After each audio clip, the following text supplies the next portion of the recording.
Well, no, and I've already got it. I've already got a different one for it. I just don't want it to take out, a $7,000 transmission and a $20,000 motor. And all right, they should have audio on Facebook now. Sorry, Facebook world. OBS Studio crapped out on me there. We're back.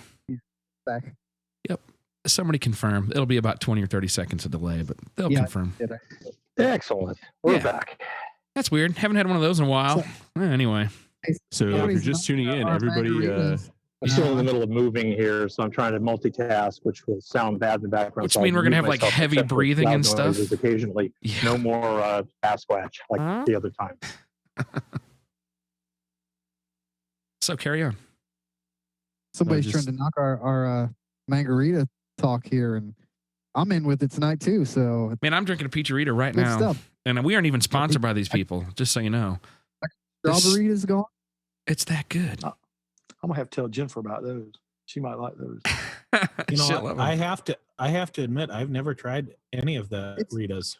It's like fruit flavored beer. It's still got a little beer flavor to it, but it's like fruit flavored beer. What's wrong with just regular beer? It doesn't have fruit flavor. Nothing, Mark. I'm with you. Is it in a can? It's in a can. It is. Okay. Margarita in a can. Don't go to the other side. You'll be voting Democrat soon. The good news for you purists is it's now available in bottle form. It is. And it's like alcohol. It's working for me. Keeps me in trouble. That's for sure. This is what we've come to. This is where we are now, right? Well, we have a guest tonight. No, you know what? This is where we're at, guys. We're on episode 48 of this business. That's 96 hours of content. I'm not saying it's all wonderful content, but there's some good stuff in there. Right? I would tend to agree. I still say it tastes like cough syrup. Zach Cohen. That'd be the Zima that Ryan likes to drink. Oh, I just got which Jolly Rancher did you put in it, Ryan? Me? Oh man, sour apple. Okay. There is no, or peach. There is no other. Every other Jolly Rancher on the planet can suck it. I just want to make sure you're in the manly flavor aisle. So tell me about Mike Jovanis that we've got with us. Well, maybe the better way to do this is to have Mike Jovanis tell us about Mike Jovanis, since my feeble attempts were shouted down. Hey, so without Mike, further introduction, Mike, do you want to tell us a little bit about how you got into drag racing and what you're racing these days? And we'll go into a few more questions for the audience's enjoyment. Sure, Bill, and thanks, guys, for having me on tonight. This is great. I began my racing probably like many people did, street racing, as a teenager, doing a bunch of stupid things that grow old after a large pile of tickets and getting in a bunch of trouble. Nope, it's just you, not us. None of us have ever done it. Of course. In central New Jersey here, we used to have a fun scene for that. It's probably largely gone now in 2018. I've had the same Mustang since back then that I purchased from my aunt when I was 17. She bought it new out of a dealership in New York, and it's gone through many iterations. But today it's a single turbo 8.2 deck setup, small block Ford with a power glide that we've kind of evolved over the years to specifically race in True Street, and then I eventually got convinced to try my hand at Drag Week. So one successful attempt at Drag Week and then one unsuccessful attempt, but have been through a bunch of street type racing now, and we certainly still drive the car a lot. It still drives just fine, makes a little bit of noise, has a bunch of bars in it, but it drives well on the street. What class did you campaign that in Drag Week? It was Super Street small block power adder. It has a 315/60 in the back and coilovers and a 25.5 cage. So that puts me well out of street race. Right. Is that the same class Cal Hayward was running in, or Dan Seitz, or any of those guys? I think it's the same class as Cal. Dan ran in a faster class. Got it. Yeah. And Dan's on 275s, I think.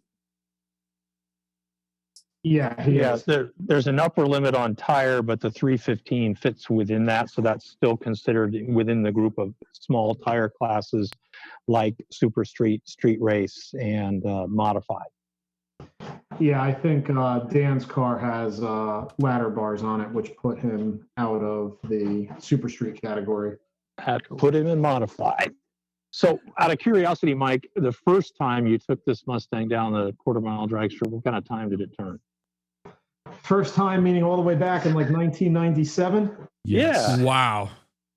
So 1997, the car was an AOD with a set of 355 gears. And Can we take bets? Can we take bets before you say it? Yeah, an art car torque converter. I got to give you the whole picture. And I think it actually had a set of 3-chamber Flowmasters. So go ahead, take your guesses. I'm going AOD. I'm saying 1486. Oh, come on. I'm going 1427. Right, you're gonna hate to hear it, man. Bill's gone single digits on a 4R70, man. But carry on. I think the car actually went 14.0 like that in some. Ooh, that is moving. At Raceway Park, the now closed Raceway Park. Bummer. Rest in peace. Rest in peace. AODs will go 8s before you break them. If you got things under control. In the 8. I mean, there's a few parts to upgrade, but they'll go 8s pretty good. Fowler's been fast on his AOD on a big heavy ass car. I know. I'm just, when those things are in factory form, they're just the crushing disappointment. Bull City transmission shop. The 4L60 of the Ford world. Yeah. It's not that they break, it's just that they eat so much power. Anybody have any actual data on that? Yeah, exactly. I was like, you were on the dyno with that? Well, no, I mean, I'm not trying to go. Let's please not start that one again. Back to the True Street car. We go. So he must not eat too much power. He's just a mod motor. Bill's car went fast on an AOD, and I've done some electronic controlled ones now that have impressed me. So we can move on with that. But I notice he's not running AOD right now. Actually, it's back in it again. So, but I'm not in any kind of category considered fast. If you're just tickling the 8s NA, you're not fast. So there's lots of people like our guest who's gone a hell of a lot faster. So the question I always been curious about, Mike, is given all the other things out there, even in the Ford world, you could do the decision to stay with the 289 302 short deck motor. How have you come by that, and you've stuck with it all this time? What's the planning and the thinking there? I think my approach with the combo in general has been to incrementally evolve it over time and not make huge changes, because you start the learning curve all over again when you re-engineer your whole combination. So I've probably had that 8.2 combo since 2010 maybe, and never really had a compelling reason to change it, and just sort of methodically worked through it. The same would be true for using an air-to-air intercooler and what's probably become an infamous T4-based turbo on that combo. We just kind of continue to evolve things and get it to work better over the course of time, and never really had the catalyst to, you got to change a lot of stuff when you go to a 9.5-inch deck motor, and it just didn't seem to make sense if you're going to follow the path of just trying to tweak what you have and make it work better. So we were talking before we got on the show. What is the quickest and fastest the car has gone, and at what weight? The car has been 764 at 182 with a 315 tire on it, and that's at 33.25 or so. Wow. Damn. Give him the other kicker, Mike. Give him the other kicker. It's a big old giant T6 turbo, right? Nope. It's a T4 turbo that Jose at Forced Inductions built.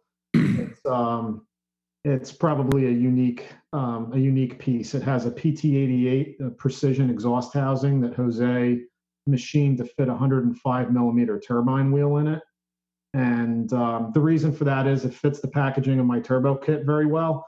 And the data has shown that it does work. It may have a little more back pressure than you would have with something that's a conventional T6, but clearly it's worked for us So again, in the spirit of not re-engineering the whole car for a change, we've stayed with it, and it has worked.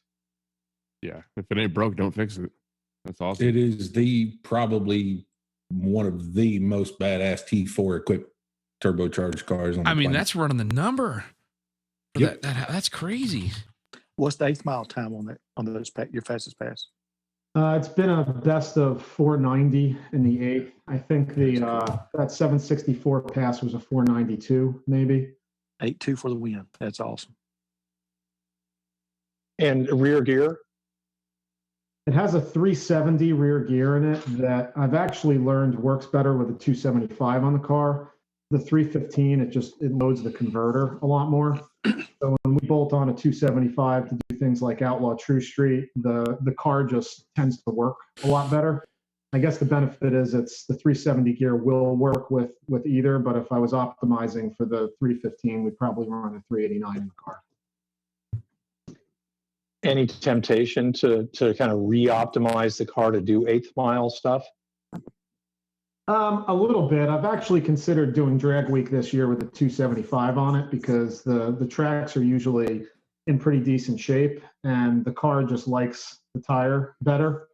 It does spin pretty high up top end of the track, but I don't think it's to the point where it's dangerous, and it just works a lot better through the 8th for sure.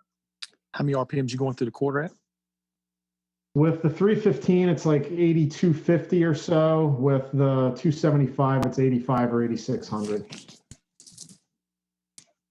What's the rear suspension rundown on that? I know you said coilovers, but is it just stock suspension with like instant center brackets, or?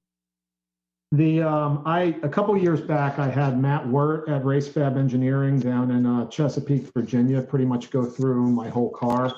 I had a little scare where the car got real loose at 150, and I think it was an NMCA race in Norwalk, in Ohio. And he found that my upper torque box was pretty much torn off the floor pan of the car. Never seen that before. Yeah, it was pretty ugly. It was one of those things you probably wouldn't have realized unless you took the rear out of the car, because the suspension was kind of holding it in place still. It was right. It was pretty ugly.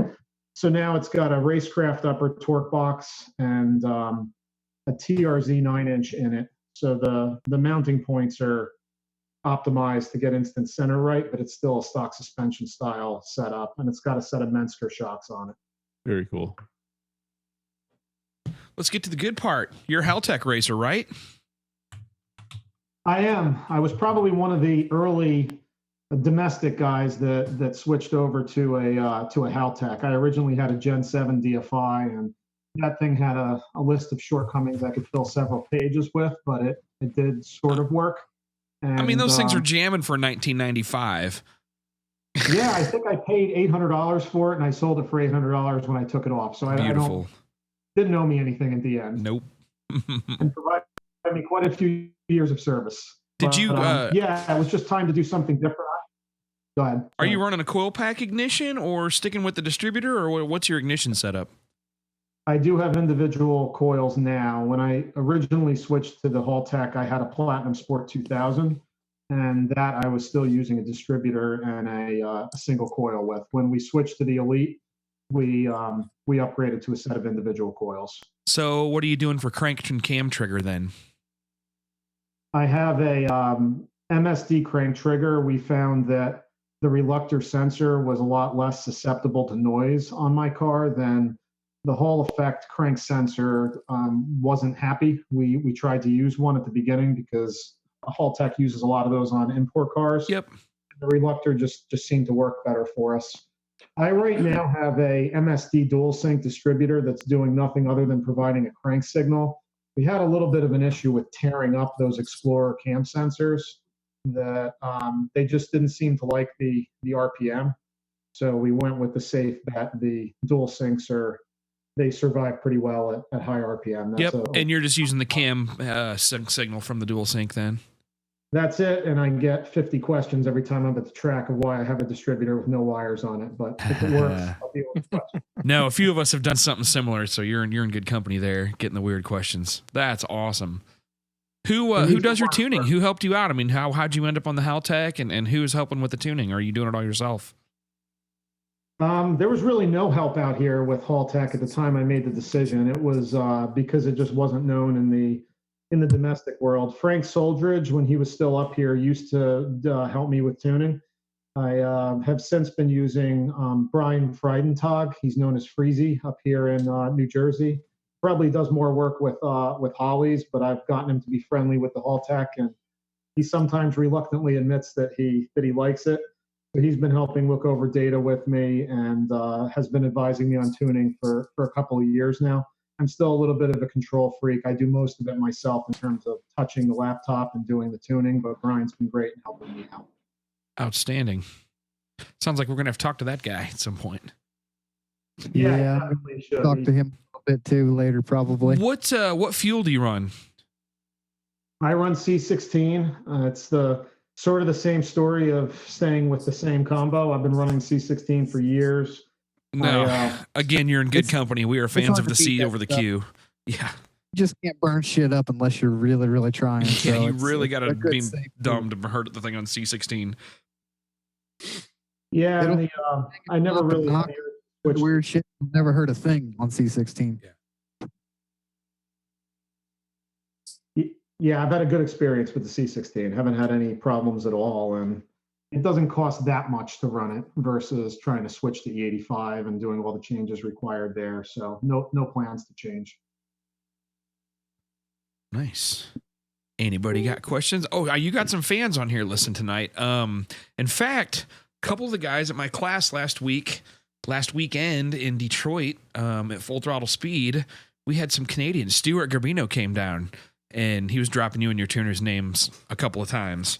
And these are guys that have raced with you at the NMRA events. And I see him on here talking to with Curtis Forsberg. Those are both good Mustang friends of ours. Curtis is a mod motor guy, though. More chains than brains. But nice. We just give him a hard time. I like that. We love Curtis. Gold Dust is a bitchin' ride. But yeah, all these guys are fans of yours. I told Stuart and them you were going to be on this week, and they're like, all right, we'll listen in. So yeah, we have a great crew of people that come down to that Bradenton NMRA race. Everybody drives from all over the country and even Canada, and it's sort of a reunion every year that we have getting together. It's good fun. Very cool.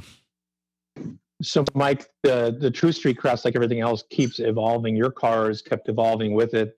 You've had one big win, at least so far this season, that I saw. I might have missed some other ones.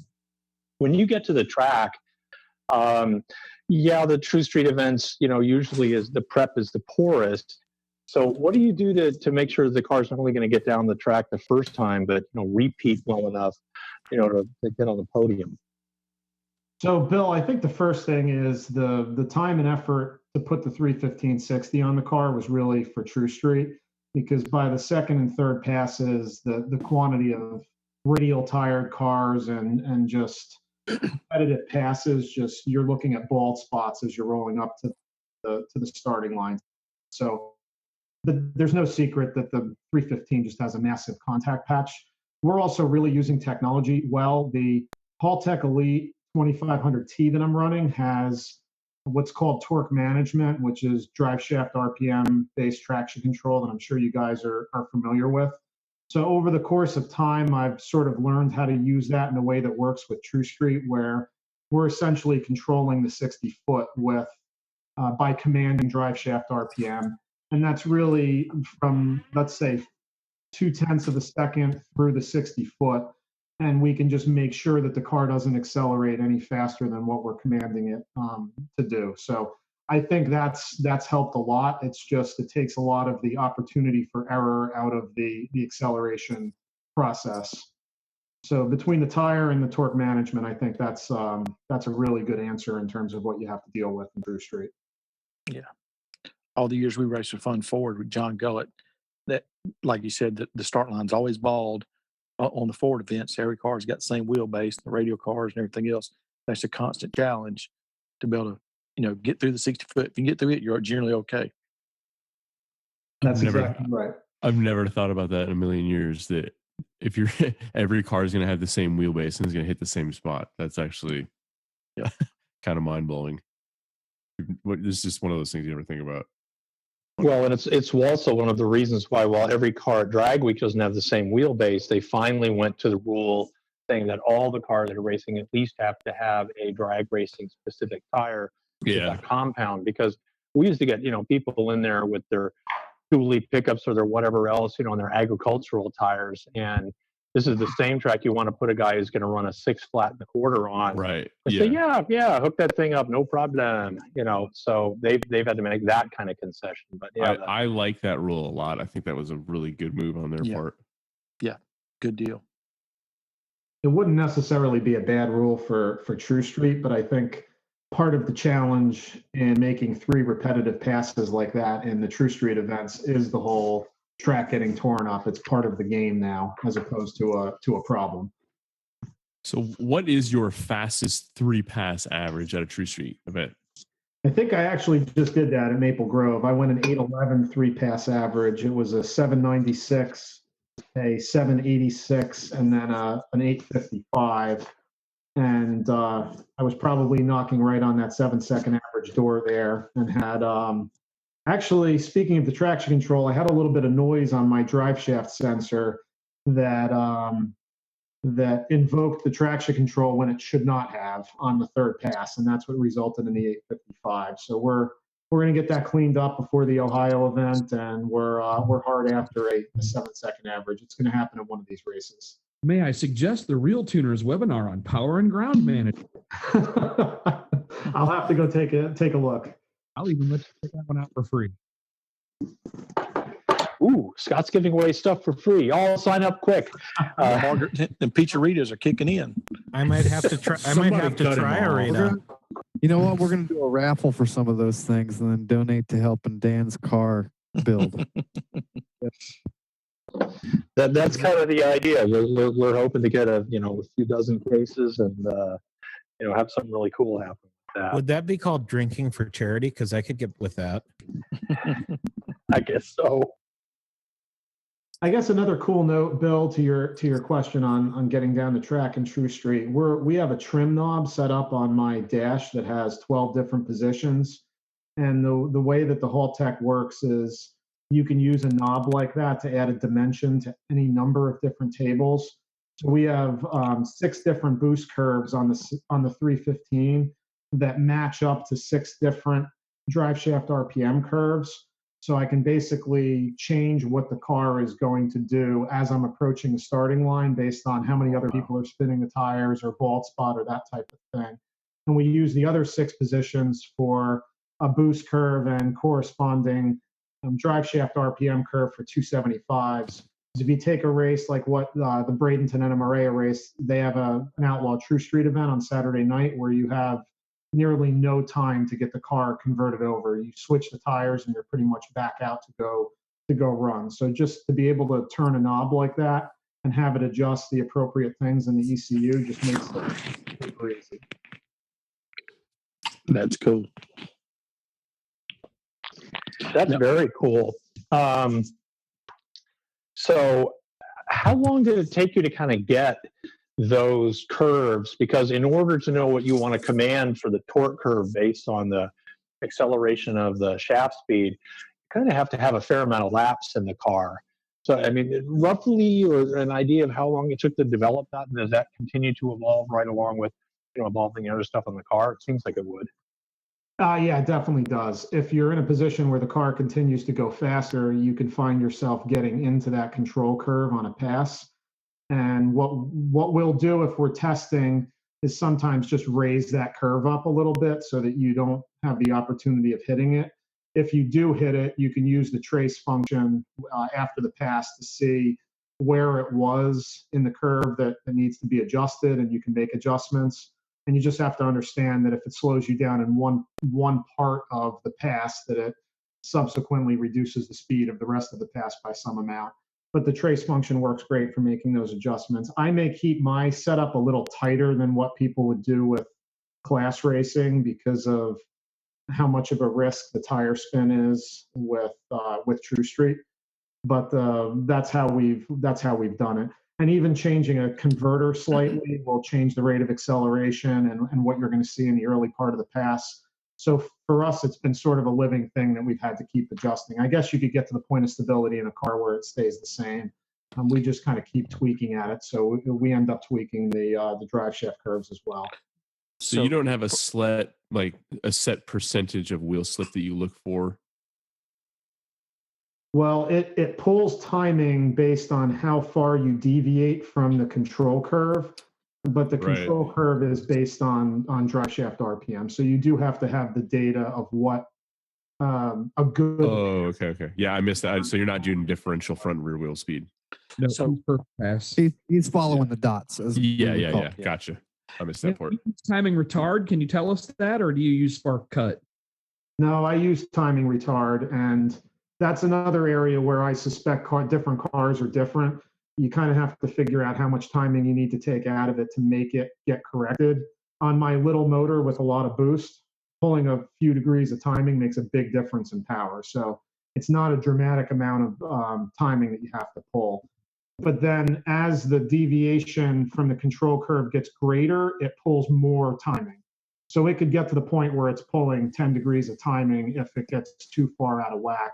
And then it'll ultimately hit a rev limiter if it still doesn't get it out of control. That's all configurable. You're setting what those thresholds are. Like the grid, it's got a variable rate of timing that takes out as far away from the drive shaft plot graph that you have. Right, but unlike the grid, since he doesn't have a distributor, he can pull a lot more than he doesn't have to worry about phasing. Exactly. Yeah, he's completely not limited by the distributor, which is the big bonus of the coils. See, because we had Motec on Gullett's car, and his stuff, it took a minimum of 10 degrees to hardly get it to slow down anything. Of course, it was a 420-inch motor with 2088s at the time. So yeah. When I see a difference in the 60-foot, it's usually pulling a few degrees of timing, not in the area of 10 degrees in order to get the wheel speed under control. The other interesting thing that the Haltech can do that I haven't used is it can add timing also. So if you're pursuing a particular targeted wheel speed, it can accelerate the car also, not just pull timing to slow it down. That's cool. Yeah, it is. I'm not sure that I really like the thought of that, because if you have it exceeding, if it's trying to accelerate the car faster than it's capable of doing, and you exceed as much timing as it wants, you could hurt the motor doing that. Yeah, again, you can put thresholds on that where you can tell it how much it can add. So if it was, you can make sure it doesn't get out of the range of safety for sure. So you're not going to suddenly end up with 26 degrees total advance or something. Yeah, it's probably more relevant for people that are looking for consistency in their passes and making sure that they get to the end of the track in the same ET. In other words, you wouldn't run your base timing at max power. You'd keep it conservative and then maybe add a degree or two in if you need it. Right. So it's not scramble timing. Push the button and go. I was muted, but I laughed at that. I thought it was funny. Yeah. Go, baby, go. Scramble ringlands.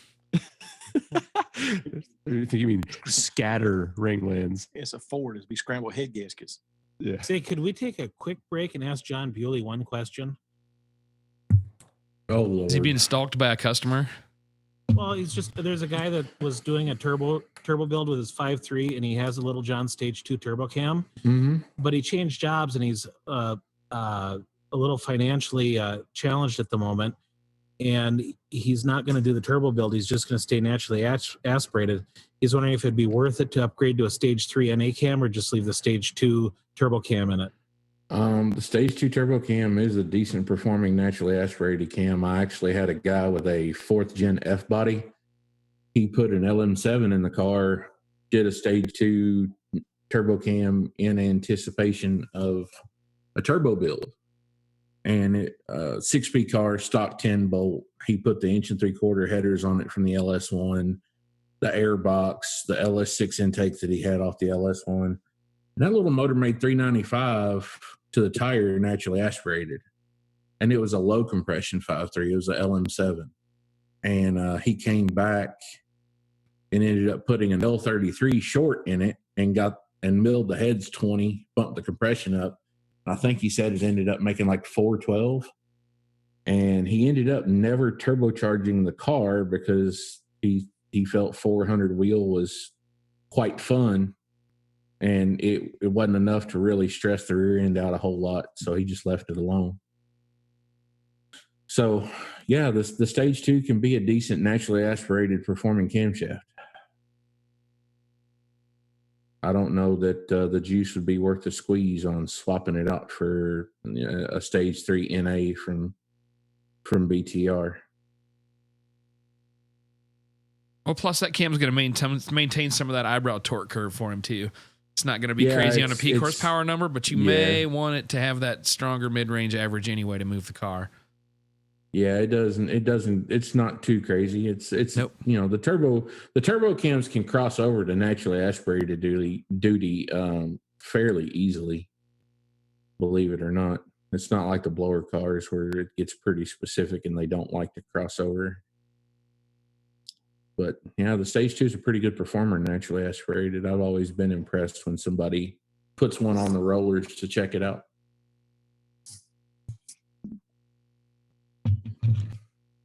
Mm-hmm. Awkward silence. Everybody drink. Cue awkward silence. So, got any other questions for Mike while we got him on here? We don't want to waste his whole night. Mike. Yeah, we don't want to waste his. Go ahead, Bri. Yeah, what's so you told us the rear suspension. What is the rear axle setup? You said it was a 9-inch. Yeah, it's a TRZ fabricated housing. It has a set of 40 spline gun drilled axles from Strange, 40 spline spool. I think people sometimes get worried about the race axles on the street, but we haven't had any problem with them. We do run a set of heavy duty wheels on the car for drag week, a set of Vitesse welds in the back and S76 in the Bs in the front, which are heavy, very heavy compared to a race wheel. But at 3,300 pounds, it's probably a good piece of security if you're going to drive over the horrific roads that drag week sometimes takes us down. I'm not sure whether that's intentional or by accident when there's road construction and things like that, but it definitely puts a beating on the car for sure. Yeah, I think it's both when they do that.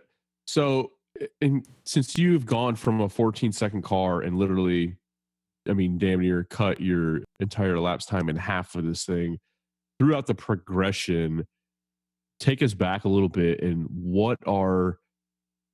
at what point did you say, like, man, I wish I would have taken this component so far and I wish I would have upgraded it sooner? Like, did you push the stock Windsor if you had it to do again and wish you would have gone to an aftermarket block sooner? You know what I mean?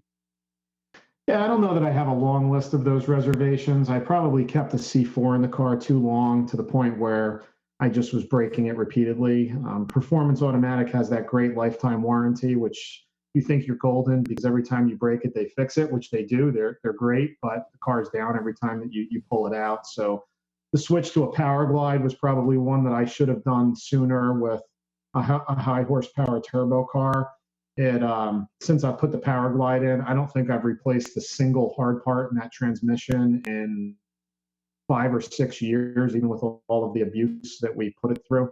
That's a transmission from Hughes in Arizona. So if you just look at it just takes one whole thing out of the equation that you don't have to worry about. So I think I would have done that differently earlier. I think the other thing that we missed for years was the importance of instant center on a Foxbody Mustang. And if I look at the difference that getting the chassis set up in the back of the car right made, when we redid the torque boxes and put the 9-inch in, the car pretty much goes down the track every time. It feels completely different launching, and a factory Foxbody setup, once you get it lowered, is really not right if you're using factory mounting points. So we fought traction issues for a long time when it was probably a somewhat simple answer to that problem for sure. Not sure I really have a long list of other things. I don't regret using the 8.2 motor. It definitely introduces some finicky behavior with the big turbo and converter selection and things like that. But I think I do believe that it's better to work out an existing combo over time than just change 800 things every year. So ultimately, if we change something, it'll probably be to get better cylinder sealing. We're putting a lot of boost into that little motor. We're asking a lot for that from that 349 cubic inch motor right now, and I think starting to get to the limits of keeping the heads down and head gaskets in it. So that's a sort of an unresolvable problem. So that could lead to a change. But the little A2 motors work well over time. Is it aluminum block or iron block? It's an iron block. It's a Dart Sportsman block. So the one that has 2-bolt billet mains on the front and the back, 4-bolt in the middle. I really like the Dart blocks. Years ago on John Gullet's profile car, we were having to put head gaskets on it every 3 to 5 passes like everybody else. And Al Moody took the motor and he machined aluminum, basically 1-inch thick aluminum in the lifter valley area to the cylinder head, and outside the block too, and put 8 extra head studs per head. And we went from, we get 60 runs on set of head gaskets. We put rods in it. We that's the first time the head would come off of it. It was amazing how much that helped. There's a lot of ingenuity, a lot of work to do it, but it paid off dividends in head gaskets. How much boost was that you were running back then? Usually about 36, 38 pounds. Yeah, where I seemed to run into a challenge was at 33 or 34 on my car. We were starting to get pressure into the cooling system. So before Maple Grove, we pulled the engine again. And Anthony DeSoma is my engine builder here in New Jersey. And some of what we do with my car is just uncharted territory in terms of the motors that he builds. So we switched from a flat out performance rubber coated copper gasket to we basically put the setup he uses on all his race motors, a conventional copper sealed with silicone. And I brought the boost down a little bit, but knock on wood, we had no abnormal pressure at the Maple Grove event into the cooling system. Not sure whether it was the head gasket or whether we determined that 30 PSI is okay and that 33 or 34 is not. It could be that too. But we added some sensors to watch that now, have them all wired up into our Which sensors, if you don't mind sharing? I use all sensors that come directly from Haltech. So that's a 150 PSI, like a stainless barrel pressure sensor. I'm not sure who makes it. It's labeled through Haltech when you get it. It's an SSI sensor. I have it in the intake manifold in one of the coolant ports, and we also watch crankcase pressure now too as well with a 5-bar map in that one to see if anything's happening on that front. We just learned it's better to see those things coming rather than having it create a catastrophic issue once it creates you a problem. So a couple sensors go a long way. Do you look at coolant pressure at all? Yeah, one of those sensors is coolant pressure. Yeah, that's exactly right. And I did not have it on there when I had the problem with coolant pressure, but we found that we were filling catch cans and blowing coolant all over the place and did a leak down and found that we were leaking some pressure into the cooling system. Right now, after changing the head gaskets, we've been okay. We're seeing 10.5 to 11.5 PSI in the cooling system, which would seem to be fine. Could you go over your cooling system, any modifications you've done or stuff that you've learned to be able to survive, drag week, true street, et cetera, that it would help some of the listeners, for their street? Yeah, definitely. There's definitely a bunch of learnings there. That's in a turbo car, that's probably one of the hardest parts.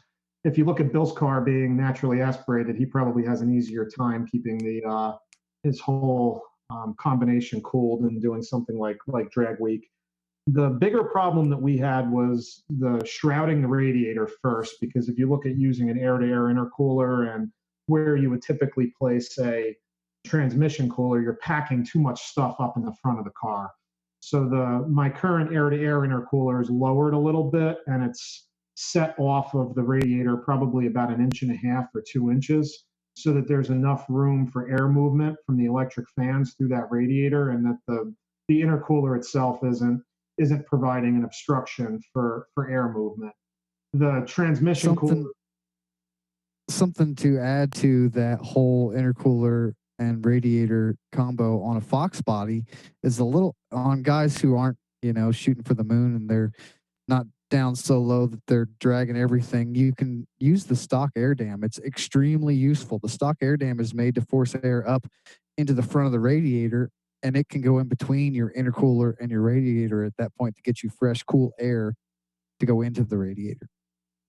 I still have mine on there. That is absolutely correct. It's a little mangled looking from years of driving. Yep. it's Most people end up yanking them off because they drag it off the trailer and it gets yanked and broken and stuff. But they're cheap and they're plastic, and you can buy more on several websites, and you just put a new one on and just go with it. It helps drastically in cooling on a Foxbody. Absolutely. So the transmission cooling then becomes your next challenge if you're going to move the transmission coolers out of that key area of airflow. I have one in a fender well with a fan on it. That's a B&M cooler, and then I have a second one under the car where a factory muffler would be, also with a fan on it. Both have thermostatic switches. And then I also have a really cool part from Mezier. Mezier makes a billet transmission pan for a power glide that circulates engine coolant through a bunch of veins in the bottom of the transmission pan that will allow you to pull heat out of the transmission, both while you're driving, which is probably the most important in drag week when you're doing the idiotic thing of pulling a trailer with a 1,600 horsepower car.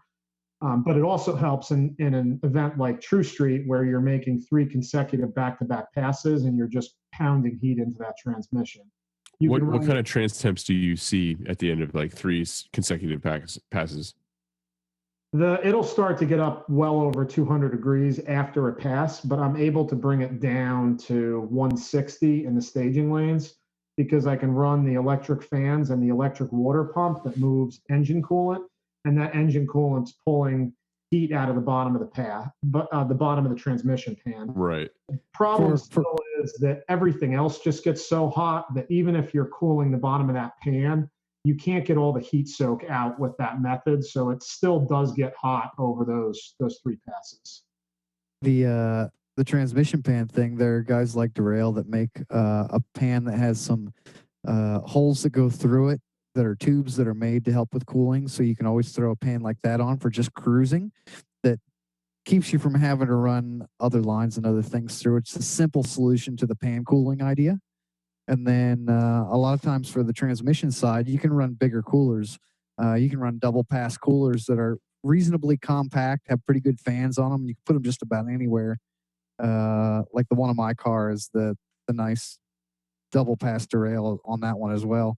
And it's a great cooler. You can, the more times you can pass through tubes and get some air moving across it, the better you can cool it. Yeah, the power of that Mezier pan with using water to transfer temperature out of that pan, I think it's a whole different ball game compared to and water is way better than air, of course. So water moves a whole lot more heat.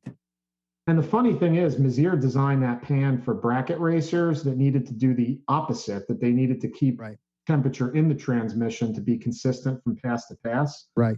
But we looked at that thing and thought it was a great solution for the problem of the 3 passes and the heat soak.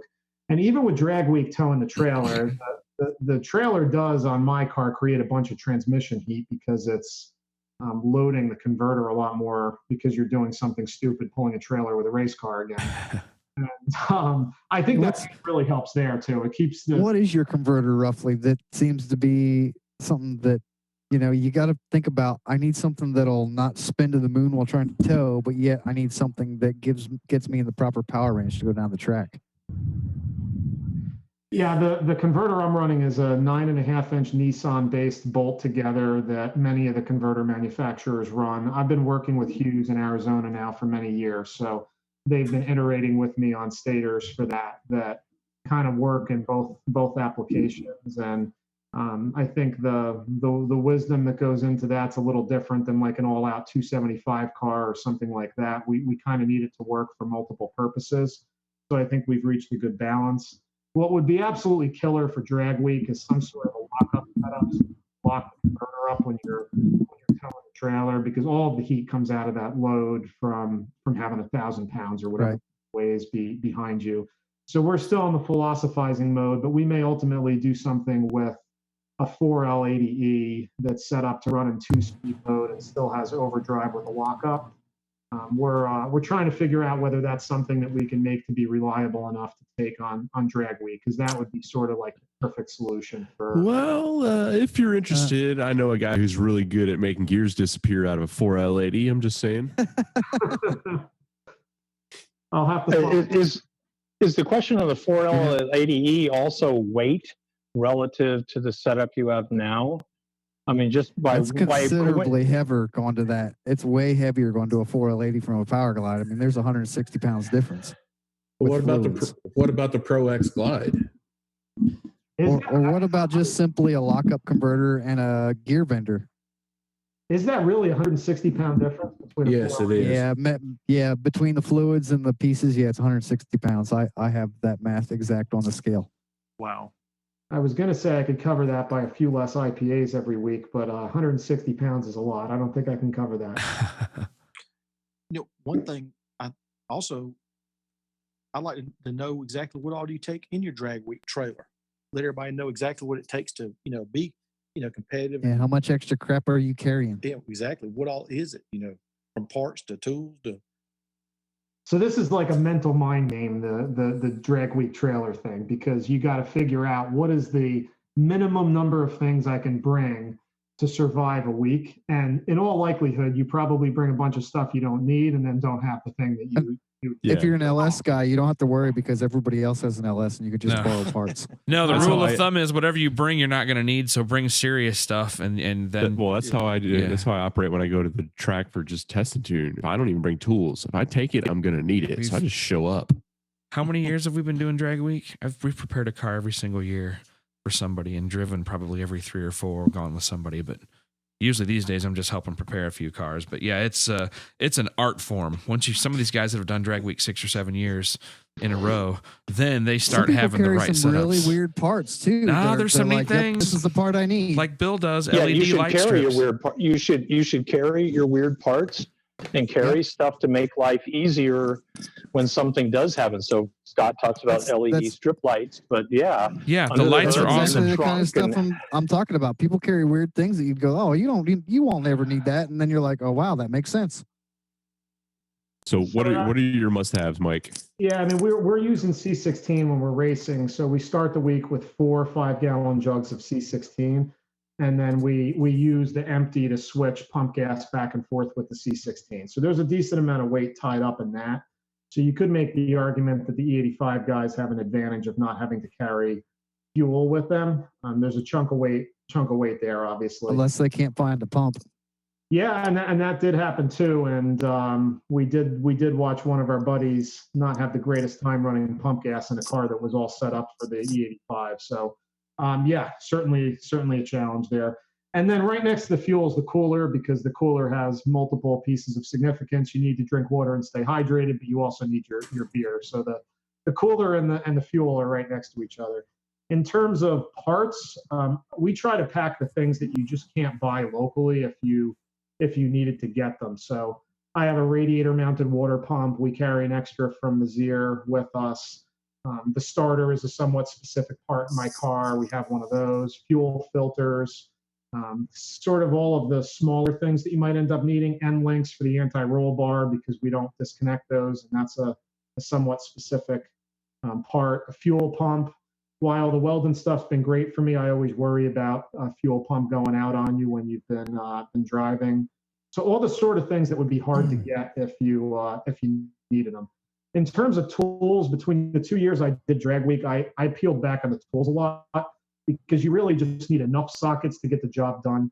You can substitute a big adjustable wrench for a bunch of big wrenches that are heavy, and just trying to get to the point where you have enough to get the job done and that you're not loading the car down with unnecessary weight. And one of the other keys there is organization, where if something does happen, that you can get to everything. So we have a big Home Depot Husky tool bag that I have pretty carefully organized, and you kind of have to drill into your co-pilot's head where all the tools go, so he doesn't go losing things if you need help. So you gotta kind of have the co-pilot on the same wavelength as you are, and then you have all the random gear that's with you. The clothes, laptop bag. That's more stuff than you would think that ends up piled into the trailer. So by the time you're done, I wouldn't be surprised if that gets to be 1,000 pounds without going overboard. You can always throw the suitcase though in where the back seat should be, which gets some of that load off the tongue, which helps a little bit. I mean, it's still weight, but it's in a better spot. Scott, not should be. I do have a back seat. You need to have a back seat in a street car. So there is still. Let's just make sure we have that point clear here. Ouch. Back seats are for kids, and I don't have kids. I don't know. Back seats are also for people who can get to them, and there's no way in hell anybody can get to mine. Yeah, you need to be an acrobat to get in mine, but it's for on general principle, the back seat is still there. I'm not a street car. Yeah, I got cup holders. That counts as a street car. Can't drive to Sonic without cup holders. I got cup holders. We got those. We got, there's a number of those, things you need for going down. This year, we're going to have tunes, removable tunes, because, we want removable tunes. So it's all up in the air. My trailer fully laden weighed 780, just to kind of put some of this in context. Everybody bills theirs differently. You broke up a little bit. Say that number again. Sorry, let me mute the background noises. 780 pounds, he said. Yeah. And by the way, that's the change I made in recent years is we only change rear tires. I got a set of front tires that aren't completely skinnies, but just to make life a little easier. So I run a 185/70 Michelin W-rated tire, which I feel comfortable with, and all that works. And that got me out of changing all four, because I used to change all four on the big car just to make myself feel safe. I found the trick of the BMW spare tire, which happens to be rated for highway use and is almost a skinny. It's within, fractions of an inch of being a skinny, being like a 4x6, and it's awesome. So I got to share with you guys the worst thing that we discovered with Drag Week, because it's good advice for anybody that's going to consider going, especially in a turbo car. The heat that we ended up with inside the car was like nothing I've experienced before, because it's a whole different thing driving 6 to 8 hours versus 45 minutes in a true street cruise. And where the heat ends up killing you is from your legs, your thighs down. It's like your legs and your feet, and you end up by the end of the day with your socks and shoes soaked with sweat, and it's just vile. So the second year I brought flip-flops, which was probably one of the most important things, to just not have my feet soaking in sweat in a set of sneakers all day long. And I will tell you that the sneakers I had on that first Drag Week, I think they're now in a toxic waste facility somewhere. They were so bad by the end of the week. I probably should have thrown them out and gone into Walmart and gotten another. If you don't like flip-flops, like myself, you can also do some of the lightweight running shoes that feel like really super thin slippers, because they breathe really well, because they're made for that kind of stuff. I was totally waiting for you to say Crocs, and I was going to tell Scott to kick you off of this podcast. Oh no, Crocs are not shoes. Crocs should just go straight to the landfill. Yeah, I'm here drinking my Mangarita, wearing my Crocs. I put the man in Mangarita. Scott, Drag Week like he does his podcast naked. No. Oh Lord. Hey man, I've been doing Drag Week since the very first year. I co-piloted the first small block power adder class winner. It was run with a whopping 10.08 average or something like that in a pickup truck. So speaking of managing like the heat and comfort, I'm registered for Drag Week this year, and I don't have AC in my car because I took it out when I was young and dumb, and I thought that I'll never want this stuff. Now that I'm a little older and wiser, I really wish I would have retained it. But we came up with the idea, and the road race guys use those cool shirts. What I'm talking about, with it looks like it's got fishing line plumbed through a t-shirt to keep you cool. Like a lot of the road race guys use this, and you just have to have ice water on hand. So we were planning on installing an igloo cooler in the back where the back seat is supposed to go, because I don't have a real street car. And then we're going to plumb like a rule pump and basically distribute between me and the passenger and pump ice water through a bunch of tubing in our t-shirts. Those things work awesome. One of the best coolers I've seen is basically the redneck air conditioner, and you mount a fan to a bucket filled with ice and some ducts coming off of it, and you just blow the air through the ice, which cools it down, and it comes out. Makes an awesome air conditioner. Dude, I've tried that. Amazing. I tried that at work because my employer is kind of a cheapskate, and all it was just a big, like, basically, we're going to convert your ice into water for you. Big bucket of fail. Worked awesome for like 13 seconds. I was like, I think it's doing something, guys. And no, it wasn't. It was just melting the ice. So yeah, the cool shirt deal, I think, is going to be the cool shirt is a good plan because we're going somewhere where it's humid. So that whole fan on the ice thing goes straight to hell in a bucket in that environment. Cool shirts do work really well. The other thing that we did on my new Fox is we used lizard skin, that stuff. In the inside. So we took that car pretty much down to metal. Lizard skin on the inside, and then we used this very lightweight, it looks sort of like dimpling on a golf ball, aluminum stuff that's peel and stick that DEI makes. I know exactly what you're talking about, yeah. And we put that under the tunnel, where do we lose him? Did we lose him or just? I think we just lost one of them. Yeah. No, somebody called me and it interrupted the ring time or whatever it was. I hate that. Anyway, so between the dimpled aluminum stuff, I could drive down in the heat of the trips, with the flip flops on and all that. And we had no heat problems at all. Now I don't know that mine makes the heat under the car that maybe a turbo car does, but the other thing that helps on mine is we have ceramic coated inside and out headers, and the pipes that go out to the back until they hit the little side pipes, those are ceramic coated as well, which really helps keep the radiated heat down.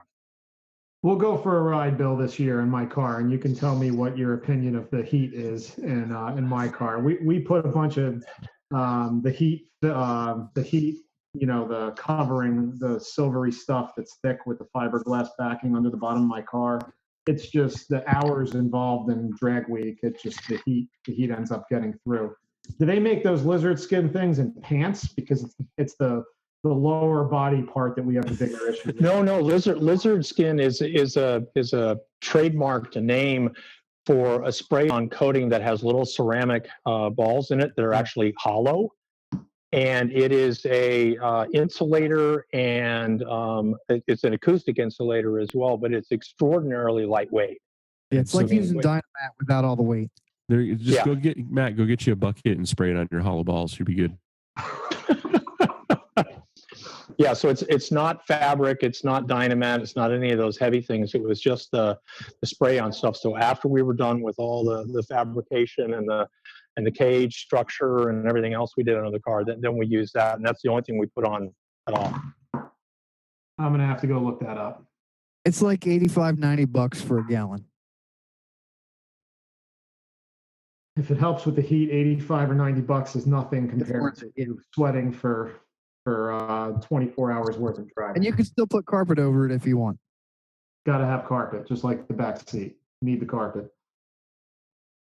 Yep, it's like 2 gallons covers 45 to 50 square feet, they say, with a 25 to 40 thousandths thickness.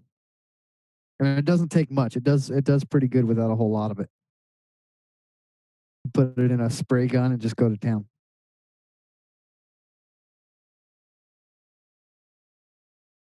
Here's a quick question. How many years have you done Drag Week, Mike? I'm only 2 years into Drag Week. We finished second in Super Street Small Block Power Editor in 2016 with that was a 818 average, something like that, 18s, and no real major issues that whole week. We had one little weld repair that we had to make. We had an O2 sensor go bad. But overall, I guess you could say that part of that's definitely luck because there's so many points of failure. And then last year, 2017, we ended up going out on the second day because I had a series of engine-related problems that were pressurizing my crankcase and just repeatedly filling my catch can. We had gone 8.0 and 8.10 on the first 2 days there before it just became unmanageable. we have that problem definitively resolved now after a bunch of troubleshooting pain in conjunction with my engine builder. We got it all straightened out, and this will be year 3 in September.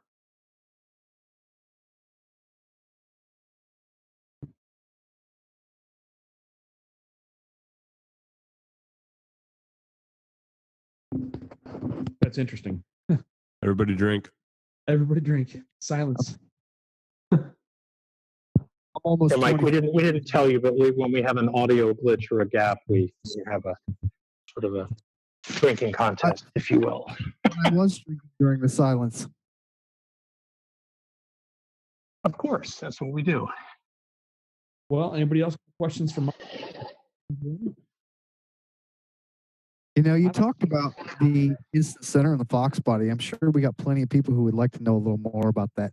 You know, what did it take to get your car to really hook? And obviously, if you're uncomfortable with giving up all the secrets, don't. But tell us what you're willing to tell us. I think the thing I learned through the process with the recent chassis work is that there's a difference between somebody who's a fabricator and somebody who's a chassis person. And I think I've worked with some fabricators that are here in New Jersey that are awesome. They're, you know, borderline artistic in their ability to fabricate, but they're not really people that are particularly passionate about chassis setup. When Matt went through my car, he literally has a wall in his shop where he has all of the instant centers plotted from all of the successful cars that he's put together. And he has a conversation with you about the power characteristics of your car and all of the different variables that go into it. And one of the key things that he's doing is plotting instant center when he's setting the chassis up. I don't think that question even came up when I was dealing with other people through getting cages put in and rear ends built and things like that. So I probably shouldn't share where he set it up. That's probably, you know, something that holds close to the vest. But the instant center, as my car was sitting there with factory mounting points, was like out in front of the car. Right, they're horrible from the factory. It's from the factory. It's actually behind the car. It's really, really bad. Yeah, and where it's brought in considerably now, given where he set it up, and obviously you need adjustable mounting points to do that. The way that the car launches just feels completely different. It feels like rather than squatting and lifting, it feels like you're being hit by like a dump truck from behind. The car pushes forward, so it's a completely different feeling. And we've even been successful in switching back and forth between the 315s and the 275s. As long as you're managing power on the 275, we've actually had our best 60 foots on the smaller tire, not the bigger one, because the bigger one just takes so much power to get it moving. So I think that's probably one of the keys, and I just didn't have the learnings to know that was probably my problem for a lot of years. So I guess the advice I give others there is if you have people setting up a chassis for you, you want a chassis guy doing that as opposed to somebody that just welds cages into cars. It's two considerably different skill sets. What's the what effect, if any? Well, I'm sure there has been an effect, but how much of your focus of effort has been spent dialing your chassis in on the front end of the car to get the back end to hook up? So you guys may get a laugh out of this, that since I picked that car up from Matt Wirt, and I had one discussion with Mensker on shock settings, I have not touched either of them. And that through all of my passes over the past 3 years, I have not touched it. That's awesome. So, and keep in mind, though, I'm not a class racer that's trying to cut a 105 60 foot. For what we do, a low 1.2 60 foot is realistically probably the right target for true street racing. And I mean, drag week, maybe you can do better, but you're taking a little bit of a risk. So I've used the laptop to manage power the right way, and I have not touched the shock setting, and I have not adjusted anything. Now that, again, the chassis guy's perspective is he doesn't like that. I get yelled at for that, but he wants to spend time with the car to get the chassis to work even better and feels that there's more potential in chassis tuning. But to me, that's a variable I don't have to deal with now because it just works and I don't have to touch it. So there's certainly some money tied up into those parts. The the Mensker shocks and struts cost some money. The chassis work in the back of the car, getting the torque boxes fixed, reinforcing everything. But if you don't have to touch it for several years after you pick it up, I think that's money well spent. Did you get Menskers that were custom valved for you, or did you just buy some off the shelf ones? No, we had a conversation about it. I talked to the guys at my engine builder shop a lot. I got them through Rich Bruder. They probably ordered. I talked to both Rich and to the guys at Mensker's shop. Oh, so what you're saying is you're surrounded by a bunch of noobs. Just kidding. I mean, in some respects, what I do is bizarre to them, because those guys all race heads-up cars, and, right. and what we do with True Street and Drag Week is weird to them. They kind of look at me like I'm an alien sometimes. So the shock settings and strut settings that they recommended, I think, are settings that would be used on a really bad track for a heads-up car. So it's always going to get down. Yeah, and it does, and my car doesn't even lift the tires off the ground at all. It's very stiff in terms of how it's set up. Yeah, and I haven't. Go ahead. No, go ahead. Finish. The original question was, do I have to do work on the front end? I have the front end set at 2.5 inches of travel, and the baseline settings that Mensker recommended on the struts, and I haven't touched them since. Very well behaved out of the hole. Now that could change if we got after it harder and put more power in it, but right now it's been fine. Are you running a drop spindle, and what brakes do you have up front? I am not running a drop spindle. I do a lot of work with Bear brakes. I've been running their drag brakes now since almost the time that they came out with them. Oh, so you want the car to actually stop? Yeah, no, they're probably the brake to use if you have a heavy street car that's really driven and needs to get slowed down at the track. And I'm using a conventional Fox spindle that's adapted with a billet hub and a slip-on rotor. And the reason for that is that with the 315 on my car, it can't be slammed to the ground. The 315, you ultimately run into an issue with the drive shaft hitting the floor. And unless you want to cut the car up a lot, it's you can only get a car like mine so low. So I'm not at the point where a drop spindle is of any significant benefit in the front.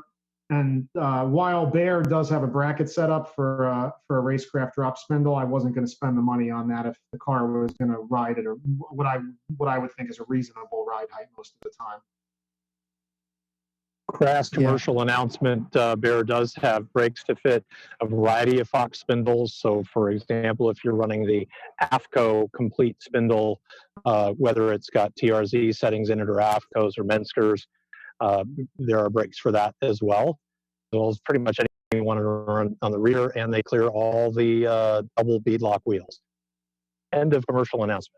I was just going to say on the shocks thing, just for an example to people, my own personal car started with some 9010 Lakewoods on the front, and I had to work a lot on the rear shocks on every track to make it work. It depended on where I was, how good the track prep was. I had to make adjustments every single track I went to make it go down the track. Once I changed the fronts, and don't get me wrong, they made it a long way. I went 830s on 9010 Lakewoods up front, but once I changed the fronts to a good shock, I no longer had to touch the rear shocks. It just worked every time. I haven't had to touch them since, and it's been awesome. So putting good shocks up front can make all the difference in how much you have to work on the chassis every time you go to the track. That's pretty good for a 9010 strut. The 9010 Lakewoods. Yeah. I went 830s. It was a lot of work. It takes a little bit of patience and a little bit of extra setup. And I don't have anything special, but I made some brackets to change the suspension. You know, there are lots of people who make brackets that you can bolt in and you can weld in and change up everything on it.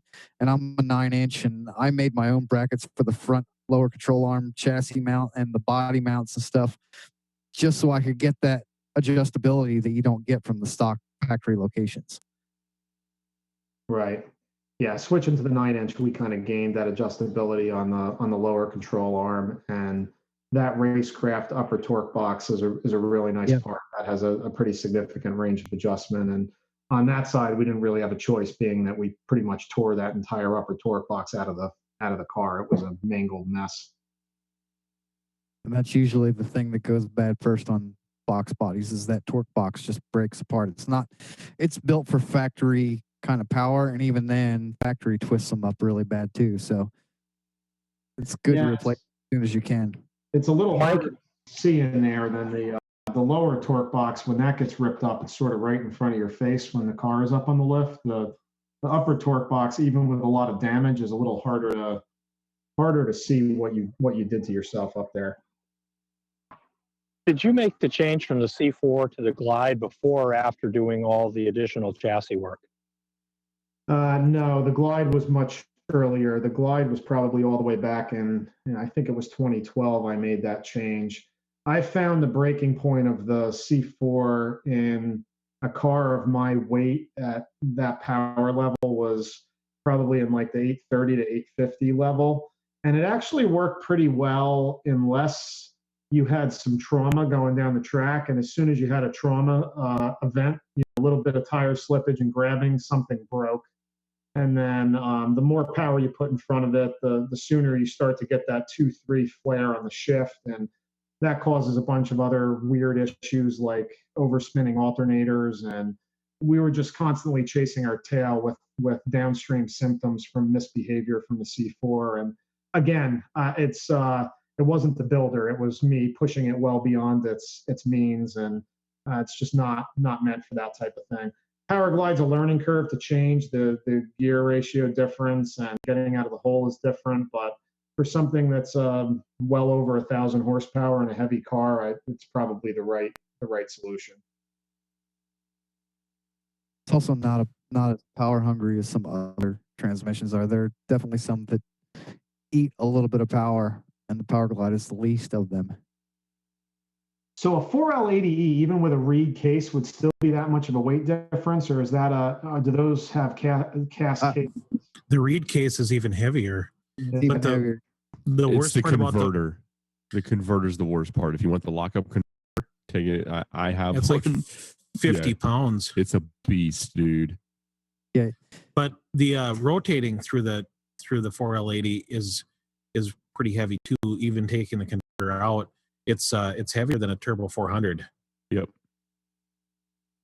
A guy we know with a bottom at the time, lower 8-second in a Pro Street car at Drag Week, and you guys are going to be able to figure this one out pretty quick. They tried the 4L80E route, and the car slowed down by a second. Yeah, that was Doc and Jeff early on before there were good controls. Their problems with that thing was shifting really slow. They just didn't have good luck with it. So with my 4L80, what I've experienced with my car is I have to lead, and I've talked to the people that make the valve body. I've talked to other people in the 4L80 world because I'm still electronically shifting. I'm using the stock GM solenoids. I got to lead it by like 1,000 RPM, depending on what boost I'm at. The higher up in power and the harder and faster it accelerates, the more I got to lead it. But if I want it to shift at 7,200, I got to tell it to shift at like 6,400 to hit a target of 7,200. It's just that slow every year as well. Yeah, and I'm running. That's me. I put it in drive. I let go of the button and let the car do its thing down the track. If you want to run a manual valve body, a legit manual valve body, there's only so many companies that make a valve body with no solenoids in it. I think Grainer is one, but with that, they don't have a lockup function. You can't run lockup anymore with their valve body. So you're 6 in one, half dozen in the other. Which one do you want more? Do you want overdrive or do you want the lockup function? Because I think you have to pick which one you want, really. What fluid do you run, Rye? I'm sorry? What fluid are you running? Type F. Type F? Yep. I tried John Deere High Guard for a little while there, but my converter was just ridiculously too tight, and I switched to Type F and actually saw cooler temperatures and a couple hundred more RPM out of the stall on the thing. So I'm sticking with Type F on stuff is good. It's good at tightening up the converter a little bit, but it's also hard on the seals. Yeah, I have the opposite problem. Is my converter is not ideal for what I'm trying to do with the thing. I know that, but I have the billet triple disc mechanical diode, and it's a lot of you guys have cracked jokes on me. John's cracked jokes on me for it. It's a converter for a truck. Like you would expect to find this thing behind a diesel truck. But you can do a non-lockup, smaller converter, like a 9.5 inch. I think John Coleman has one in his car, and he's been in the 4s and the 8th mile with that thing with a 4L80, but there's no lockup function. The conversation I had was with Lonnie at Extreme Automatics that does a valve body that allows a second gear leave and still does have overdrive and lock up with overdrive. Yep. He was explaining that they have not yet gotten to the point where they have confidence with using the lockup in third gear going down the track under power in a turbo car. So I have the valve body that I got. I can do a second gear leave if I choose to. I haven't had to do it yet. The track that I go to can hold first gear pretty well, and you make substantially more power than my car does. I dynoed my car with my converter in third gear with a converter locked with zero issues. I don't lock it. I don't mess with it. The only reason I put that converter in there is because eventually one day I wanted to do like the half mile stuff, and I wanted to be able to lock third gear. I'm not trying to race it in overdrive. I just want to be able to lock it up. But it'll hold the power. There's no question there. But with applying a that, kind of the key is the input shaft, the output shaft, and the clutch hub. You upgrade those three things, they go a long ways. So like 870s is pretty easy with those three things, assuming you can get traction right at the beginning of the track, because it's a pretty steep first gear for launching hard. So you got to really do some power management. You got to know what you're doing to get it out of the hole. But once you get rolling, it'll do an 870 all day long without breaking shit with those three simple upgrades. Yeah, I don't think the problem is a 4L80 being built to handle the power, but being able to, handle the power without breaking. You can build them to not break them, but you're going to leave some elapsed time on the table, I feel like. Apropos of nothing, a reed case power glide from Hughes with a under. Oh, your connection. His connection's going away or something. We're losing you there, Bill. We lost you there. We didn't hear a single thing you said. Yeah. We heard power glide, and that was it. Oh, man. I want to know where Bill gets all these weight. My 4L, my power glide on the scales, no fluid in it, converter sitting in it, but no fluid, was 160 pounds difference. So, and there's 12 quarts versus 7 with the pan, so you're another 5 quarts of fluid as well on top of that. So you're easily another 20 pounds, let's say. Just do the Pro X glide with the gear vendors. Yep. What does that gear vendors weigh? That thing's not super light, right? The gear vendors aren't terrible, but it's not 160 pounds. I can tell you that. Yeah.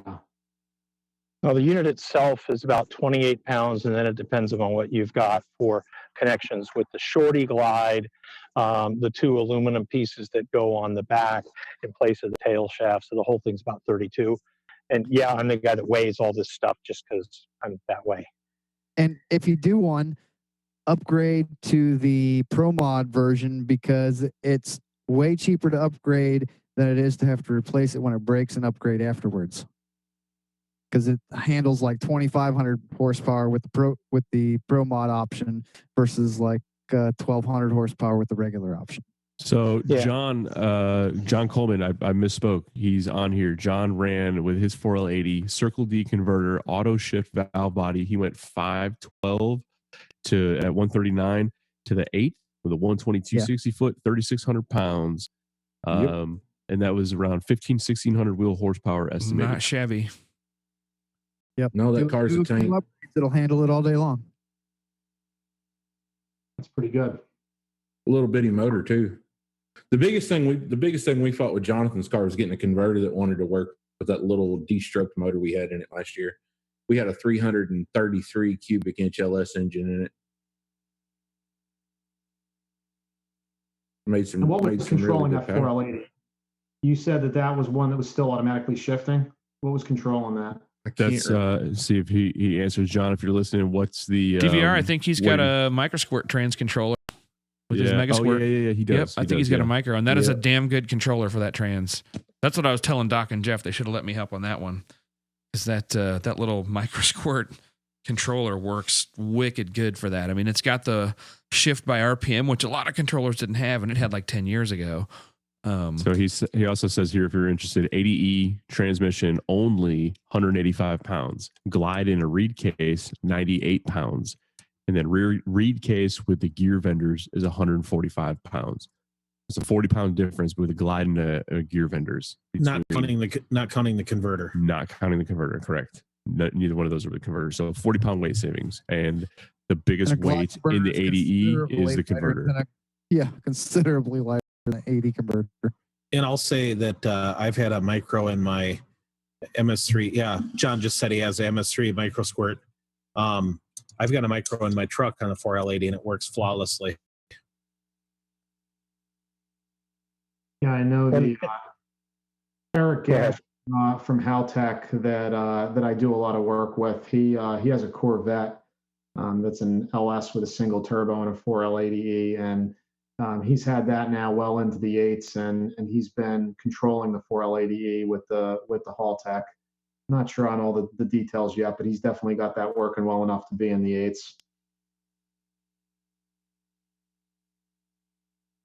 Outstanding.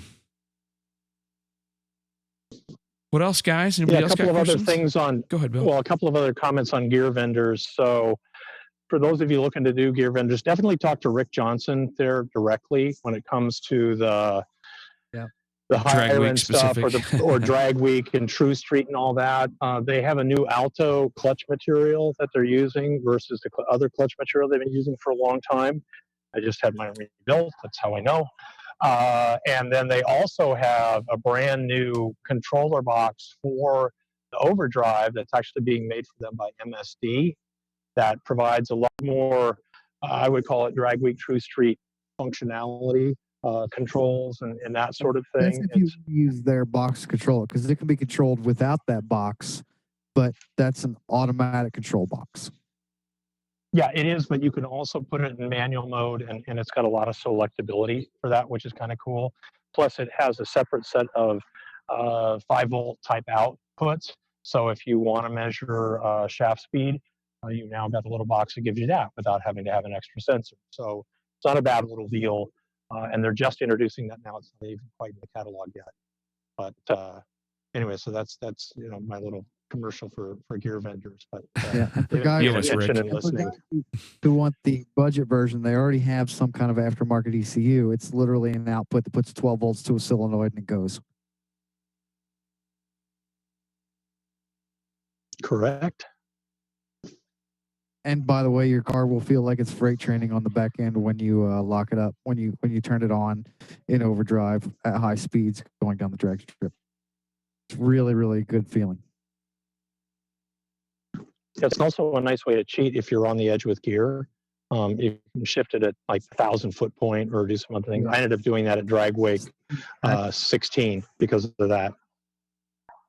I know quite a few people who do that. They're a little bit high geared. They're geared for 8th, but they want to do drag week stuff, and they're a little bit too high geared for quarter, and they just click it on and takes care of it.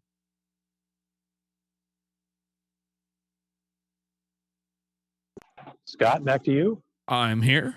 What's shaking? Oh no, I just meant if we're keeping Mike up late, he's on New Jersey time. Yeah. Oh, that's right. It's 10:30 out there. We better let him get to bed. Man, you've answered a ton of questions, Mike. That was super cool. We appreciate that. Yeah, thanks for having me on, guys. It was fun. Yeah. Okay, cool. All right. Well, we'll get you back at some point down the road. But thanks again, everybody. Mike Jovanis, thanks so much for the help. And we'll be back in touch. Thank you, Mike. Take care, Mike. Thanks, guys. Bye. He's got a great looking car, too, just looking at these pictures. I know, right? That's pretty. Really clean and nice. That is a clean Fox. Gets out quick, yeah, you too. don't look at it and say 760s, right? No, not at all. The very much street car. I'm glad to see that. That's cool. What else is going on, guys? We don't have to go till 10 if everybody's bored. Bring on the questions. Somebody already asking. Brett Chimera. I did a remote with him today. I thought he was going to ask, hey, Bewley, where can I find a tuner that can make your FN Stage 2 cam idle properly? I was having some challenges today. What wastegates to recommend for a twin 366-60 over boosting right now? Flow to wastegate is just about a straight shot. 12-pound spring now, 0% boost control duty. Do I go bigger or just tune around it? So my car, which was a 408, 404, I just used the Hypergate 45s, one on each pipe, and it was plenty. So if you're having some kind of an overboost problem, there's something else going on. A Hypergate 45 is more than enough on a twin 366. I was a 6973 trim and no issues with a bigger motor.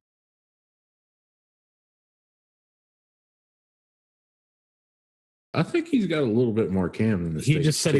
he's got tile 44s on it. Yeah, if he's got NVR 44s, he's got an issue. There should be no reason why that gate can't control that. Yeah, that should control that just fine. So either you're getting some kind of weird back pressure issue fighting you, or you're just not plumbed very well with where it's sitting. I mean, maybe he's got a gate sticking or something weird. Yeah, something could be stuck. We'll figure it out. I remoted with him today, and we still got some work to do. But ever since he swapped a whole bunch of stuff. Plumbing incorrectly? Yeah. Might be a plumbing thing. Oh, he says he's pretty sure his are 38. Yeah, that's a little small. 38? Yeah, you got a problem. You need to swap them to NVR 44s. Well, there you go. 44s or go up to a, bigger even. It's not a problem. Go bigger. A JGS 50 or a Precision 46. The JGS 50 is probably the most, the NVR 44s are probably the most budget friendly. Yeah, like I said, I was using the Turbo Smarts and they work great. Turbo Smart 45s are awesome for that. Yeah. Something in the 45 to 50 range is kind of where you want to be. I can see him might having a little bit of issue with the cam that I did for him, but I don't think he got a shelf cam. He's the one that goes to my classes up in Philly. He's got that absolutely freaking gorgeous red Monte Carlo. Yeah, yeah. Him and his dad built. Oh God, you should see how straight that thing is. And they did all that, everything like themselves. Dude, I got to go dig up pictures of Brett Shimmer's car. Know. If you know him, look at his pictures. The car is bitchin'. It's show quality nice, and it's going to be fast. That's awesome. Yeah, that car's gorgeous. Those cars are growing on me again too. Dude, there's nothing sexier than a mid-'80s Monty. Come on now. Malibu. Yeah, there is. It's called a Grand National. Really Malibu. Yeah, there is. It's called a Foxbody. Ew. I get that from somebody. Me personally, I'm looking at the turbo coupes because I like my Foxbodies wearing tuxedos instead of t-shirts and jeans. The uglier the Foxbody, the faster it goes. Have you met my friend LSC for the win? Man, I took a LSC to prom. I took a Mark 7 LSC to my junior prom in high school. Wait, was that the Lincoln? Is that what you're classy, talking about? dude? Yeah, real classy. Yeah, it was a Lincoln. They had like the BBS style wheels on it. Yes, sir. Yep, that's the one. Did those things have like a fucked up bolt pattern on them? I don't know. I think they're just normal. I don't know when your prom bolts. was. I don't know when your prom was. I drove a '67 Corvette convertible though. My junior prom was like 1996. Oh, well, I get it now. You're still young. Yeah, but today made me feel old. I want to give a shout out to my daughter, Maya. Happy 17th birthday today. Oh, happy birthday, man. We should have just had her on. You should have just had her on. She would have freaked out. She would have like huddled in a corner and not said anything to anybody. Wait, your daughter's name is Maya? My daughter's name is Maya. Oh man, that's my youngest daughter's name. Yeah, Maya Lynn. I would say so, Maya. After 17 years of life, how have you figured out how to deal with your father?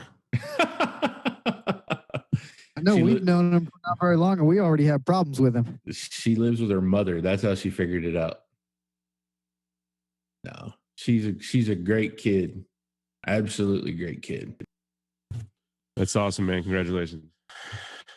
Until she decided she likes Fords. Well, see, she can like Fords. Her dad likes Fords. That's all right. I was so proud because my daughter's she doesn't want to drive. I mean, what kind of curse can a hot rod dad have when his 16-year-old daughter just doesn't want to drive? I had a glimmer of hope a couple of months ago, and she sent me a screenshot and she said, "Dad, I want this car," and it was like a 2008 Corvette Z06. And I was like, "Good job." There you go. And I was like, "No way on God's green No, earth." but close. Good taste. Nice choice. You're like maybe How about a 1982 with the L82 engine? That'll be nice and safe. California edition with the 305 and the automatic. Yeah, that's the one. But yeah. And after that, after she conceded that she wasn't going to get the Corvette, she tried to lay a 5th gen Camaro on me with a 6-speed manual transmission. You're not going the direction with insurance, sweetheart. Yeah. Rick Ruiz asks, what valve spring pressures, open and close, do you guys recommend for an LS60 turbo 25 PSI?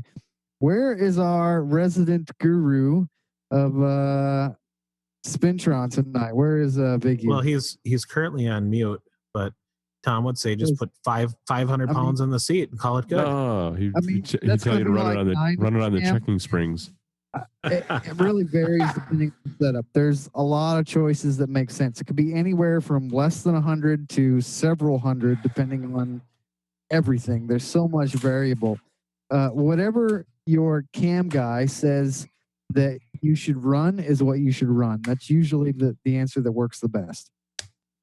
And this LS cam guy that does a turbocharged cam or two, I've got everything set up to use the BTR Platinum. That spring is roughly 150, 155 on the seat, installed somewhere around 1750 to 1780, and it's roughly 400 open.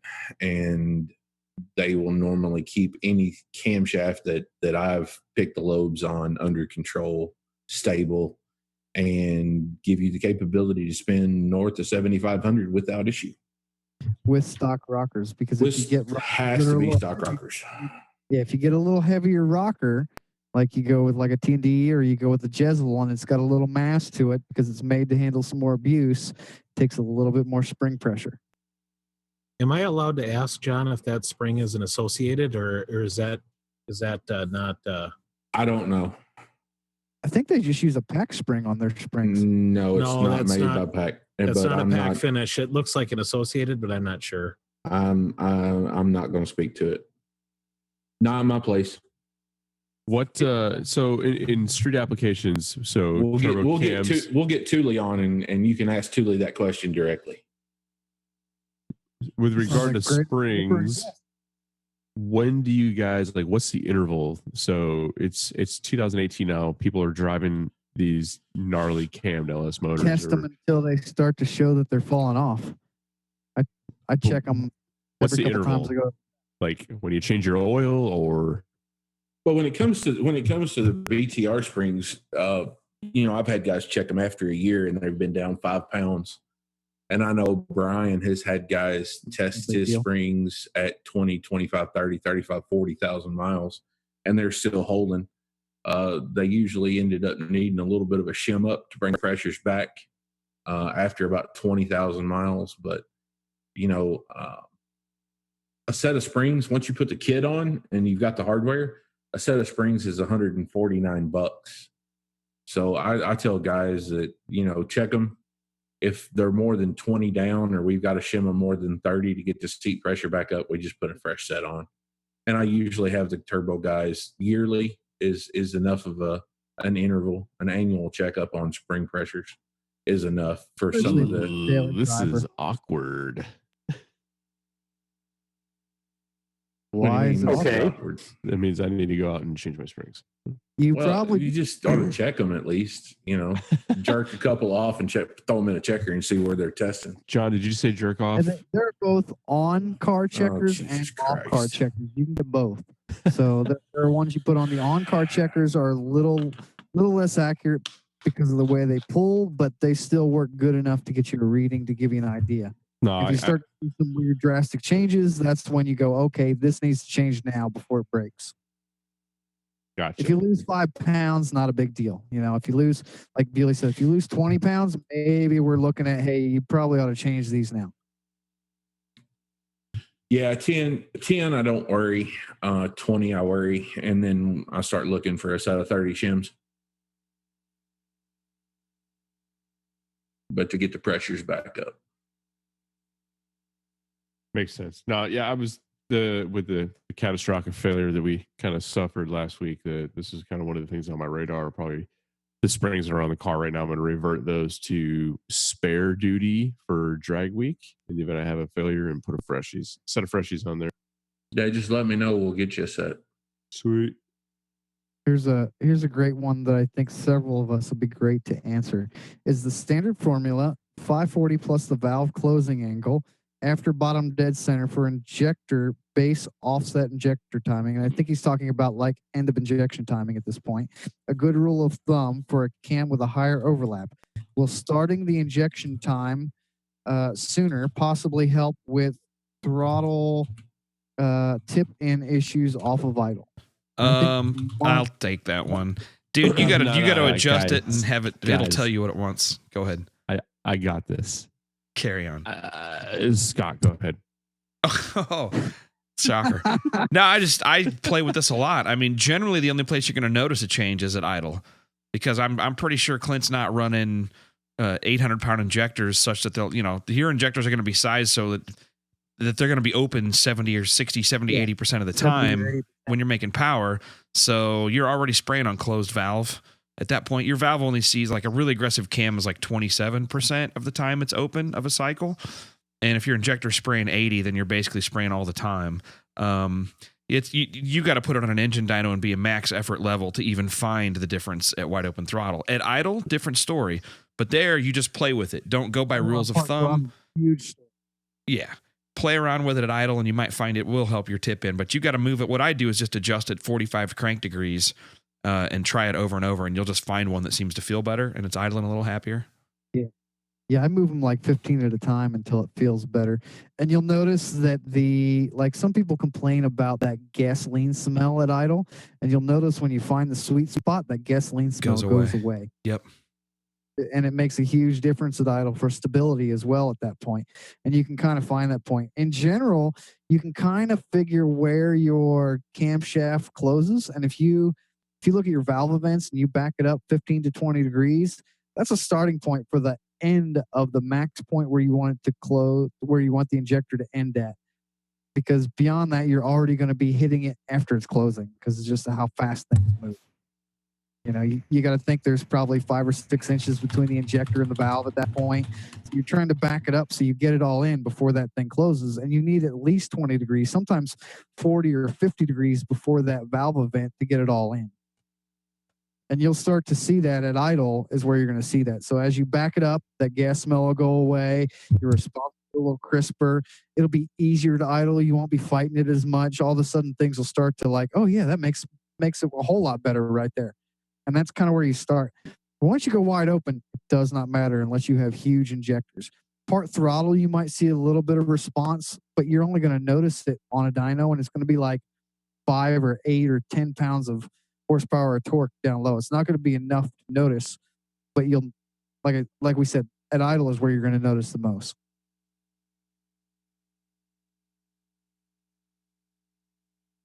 Everybody drink. Oh, man. Sorry, man. I was setting up a remote. Derek Sanders is scheduling time with me on Sunday. So how far is everybody into the... I'm about drink number 3. Yeah, I finished off my glass of I have Peterita. 8-ounce cans here from what I bought tonight, and I'm finishing the 3rd can right now. It's not too bad. Your main cards are revoked. 2 tall boys in and about to take another swig of some. Dude, my man card got revoked when I ate the devil's crabbed egg, whatever thing we had at Gordon Ramsay's restaurant. And I don't care, man. It was good. That was good. I mean, come on, dude. That was about as feminine as an appetizer as you guys could order. You had it when I sat down. If they're looking at the menu and I just go, we want this. Now he called it. It was killer. It doesn't sound good, but deviled eggs with some kind of crab mix. And It's crab bacon. Dude, I was scraping the plate. Come on now. Like that's, I ate ate me and your better half split those. And then like all the eggs were gone and they did the line of the filling on the plate. And I was taking the fork and scraping that off and eating the filling by itself. Now, did you try the beer braised short rib? That is what I had for dinner. And it was absolutely wonderful. I know. I want to go back to Vegas just for that. So we had the short rib, but then Mary got the lamb shank or whatever. Dude, it was slightly better. I had both. We split and shared. Mark's cohort had the salmon, and he said it was awesome. So, like I said, those are the things I always recommend. You either get the beer braised short rib, you get the rack of lamb, or you get the salmon, and all three are like phenomenal. The lamb shank is what I'm having next time, and there will be a next time. I'm just not driving there. I'm going to be there with you guys. I'm not missing another one of these deals. I got a guest room old crappy mattress that you're welcome to use, Bewley. Anytime, like I said, but whatever we do, I'm riding with somebody or we're getting a damn cab from like Henderson. I don't care. I'm not driving there again.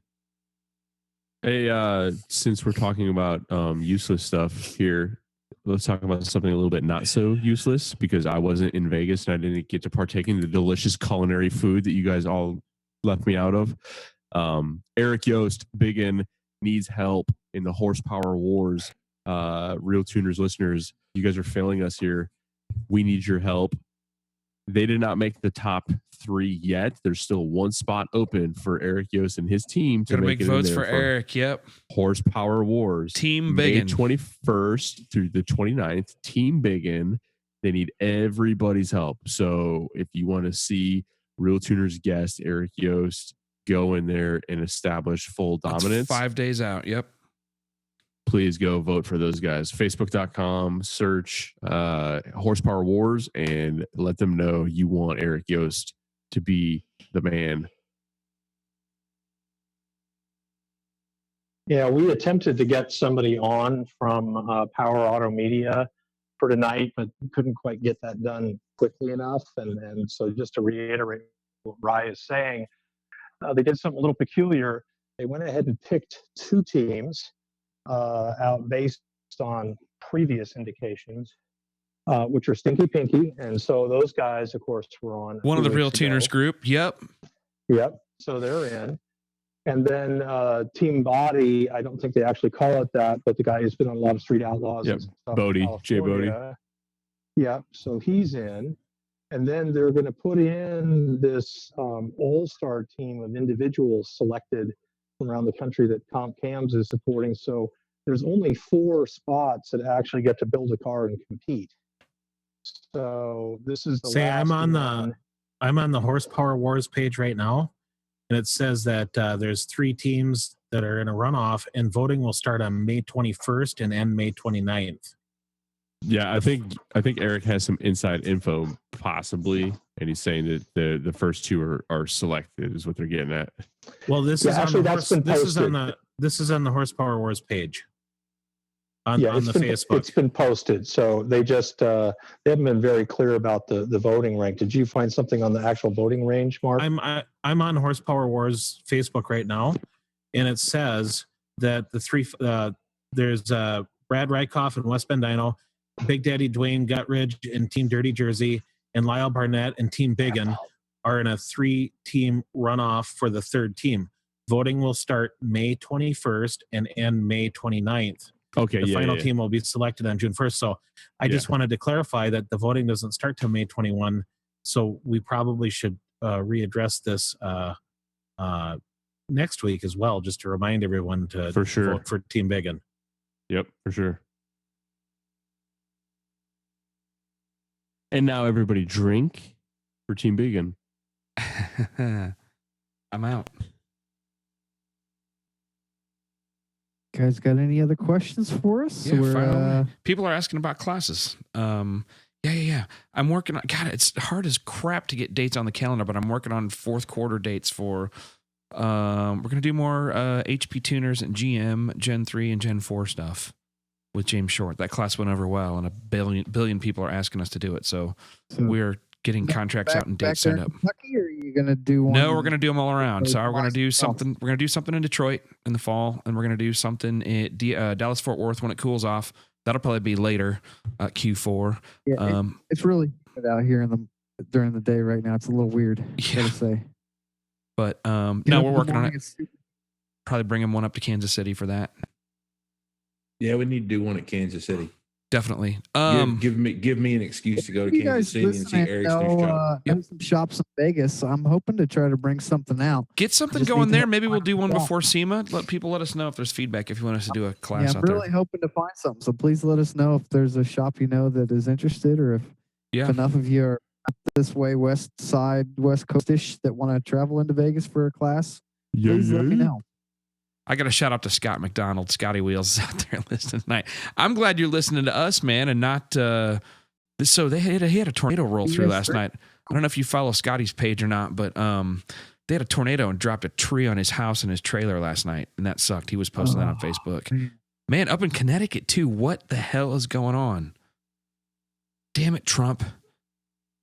He doesn't control the weather. Hey, he already fixed global warming. You can't do everything. So anyway. Oh, wow.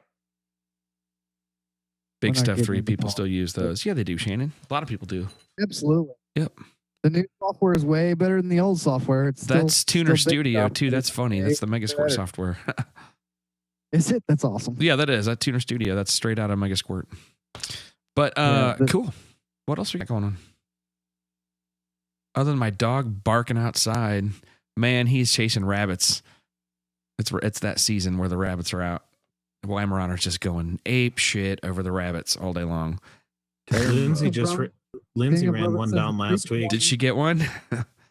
She just about did. He took a turn on her and she crashed. It was hilarious. I'd love to have seen that on video. Have you met his dog, Lindsay? That dog's a nut job. Holy I saw crap. her on the video. I saw her on the video that one night where you guys were up there and you were streaming a little video from his shop. Yeah. But that's the only time. His dog's awesome.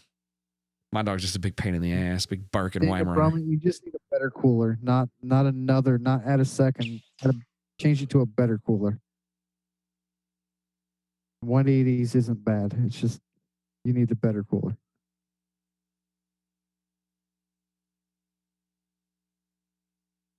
What is your experience with 91 no ethanol versus 93 with 10% ethanol for low boost street car? How much more power timing will the 93 with ethanol support? Well, so the first mistake you're making, Chad, is assuming that more timing is more power. Don't get me into that. I have like a 2-hour lecture on that as part of my class.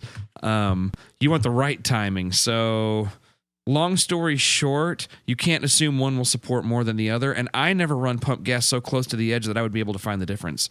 I would expect less than 0.5% gain, whichever way it was, and it would depend on the combo. Especially at 10% ethanol. You're not going to run, to be safe, and you don't want to blow your shit up, you're not going to run it anywhere near the edge of combustion limits anyway. Of stable combustion, you run into knock, detonation, whatever you're going to call it. I call it unstable combustion, but if it was me, I wouldn't mess with it. Yeah. Daniel Brummett says, take a class.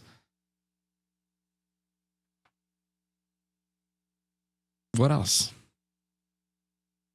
Can't believe nobody asks about the slide that goes by, that's going by right now, that just went by. That's the 2 big block Chevy engines with big zoomy headers or open headers bolted back to back in a stand. And what that is, it's a stationary engine. It's a big water pump for irrigation. A pair of 632 big block Chevys that run on natural gas or wellhead gas. And they sit there and pump water for irrigation systems. Those are the Blueprint motors, right? Yeah, no, they're Origin. Origin makes them. It's a sister company. I did a big block hydrogen motor many years ago for irrigation stuff. It was quite interesting. I'm sure. Stand back. We went through several of them to figure it out. They were totally cool with it. They were like, look, you're going to blow it up. It's okay. I learned to tune on hydrogen.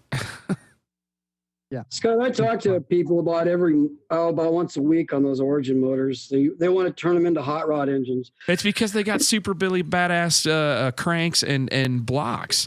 And by the way, that is Scott Liggett from Blueprint. He's been sitting in for a couple of weeks. I've been waiting for him just to speak up. About damn time.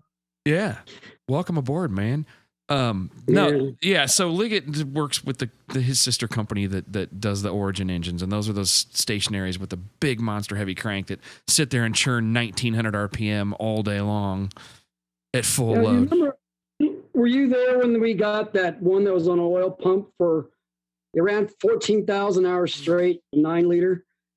Wow. And I remember a few that had 14 to 16,000 hours on them. Yeah. Yeah, it's equivalent of running 800,000 miles, never turning them off. Right. Of course, those oil pumps, those out when making 50 grand a day, oil pumps. So, I mean, who wants to turn them off? Right. Yeah. Scott was actually filling me in how you change oil on them while they're still running. With the day tank things. Yeah, we had guys in the oil fields that had deals that would change oil cycle it out while they're running. Yeah. Wait, how does that go down? It's got a tank and a solenoid that opens up, and actually you can have. There's different ways of doing it. You can have it pumped out, like run it through like there's some guys have the centrifuge deal that with the oil lasts a long time. There's 3 or 4 different ways of making those things run for a long time in the field without maintenance. But the simple way was a day tank.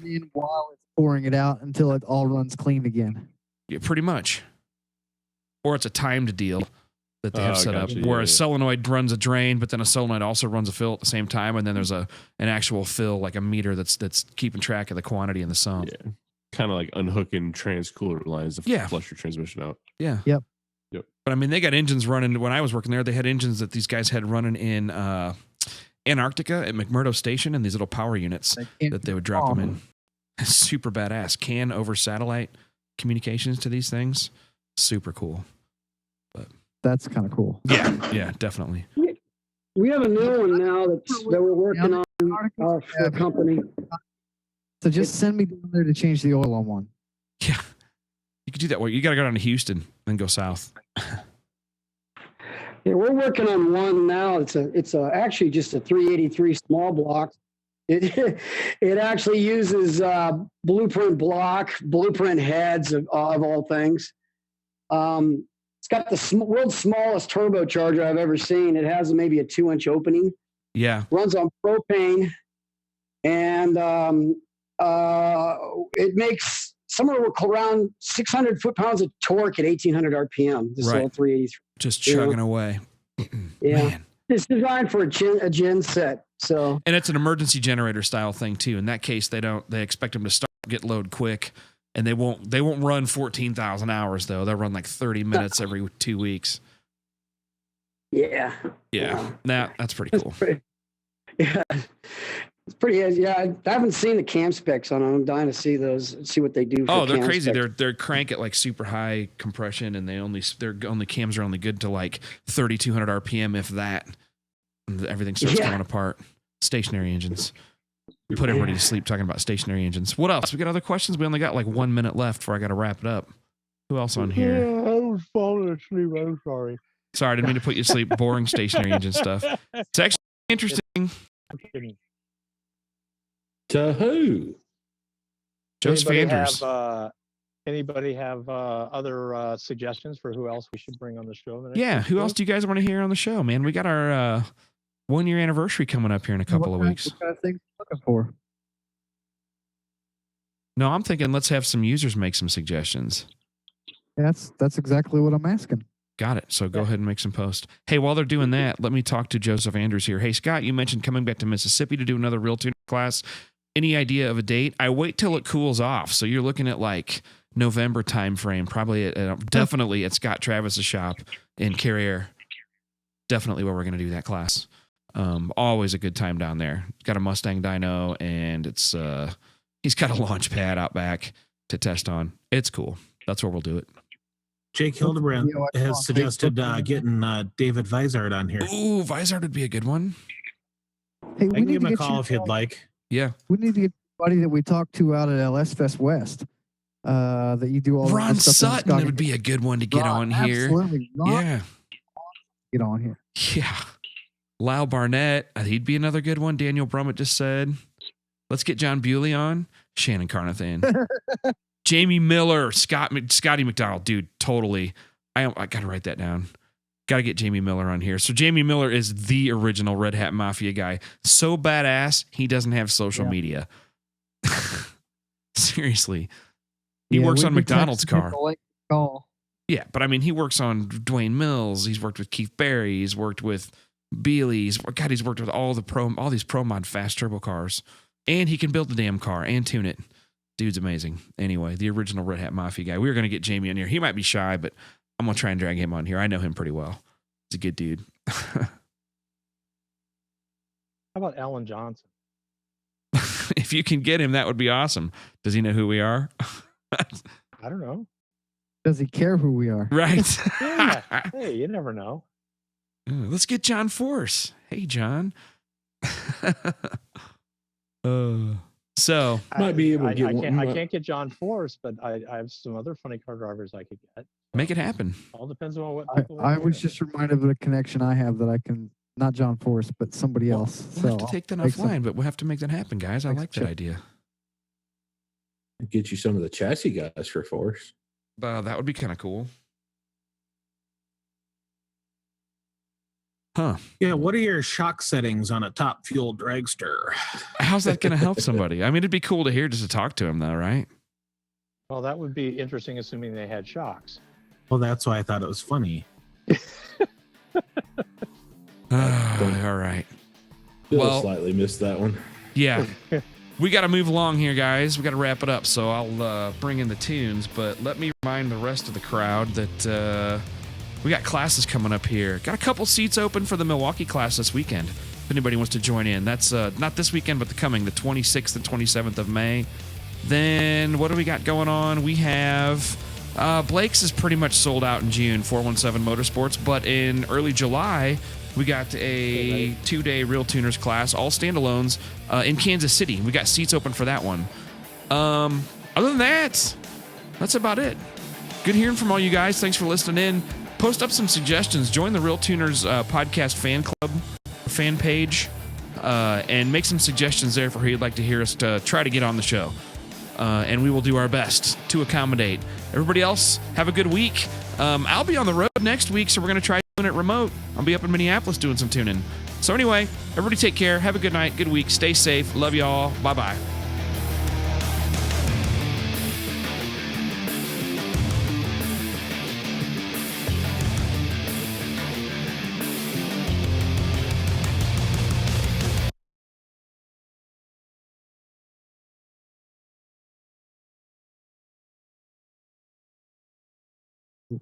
Does accounting stuff for